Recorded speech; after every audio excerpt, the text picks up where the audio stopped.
नमस्कार, म होमियोपैथिक चिकित्सक नवीन कुमार कर्ण। ह्यानिमेन होमियो औषधालय मेन रोड लालबन्दी सर्लाही। खास गरिकन एच पाइलोरी भनेको एउटा ब्याक्टेरिया हो। यसको पुरै नाम छ हेलिकोबैक्टर पाइलोरी। यो ब्याक्टेरियाको कारणले पेटमा ग्यास्ट्रिक, अल्सर, पेट पोल्ने, एसिडिटी, पेटमा दुख्ने अनेकौँ पेटको समस्याहरू यसले गराउँछ। तपाईहरु यदि लामो समयदेखि एच पाइलोरीको कारणले एकदम समस्यामा हुनुहुन्छ भने यसको एकदमै अन्तिम समाधान भनेको होमियोपैथी नै हो।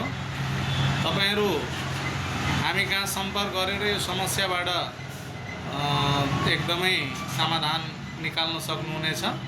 यदि तपाईहरु सम्पर्क गर्न चाहनुहुन्छ भने हाम्रो सम्पर्क नम्बर 9807875803 ह्यानिमेन होमियो औषधालय मेन रोड लालबन्दी सर्लाही, रोडदेखि उत्तरपट्टि दाजुभाइ मार्केट माथिल्लो तल्लामा। हस्त यही जानकारीको साथ नमस्कार।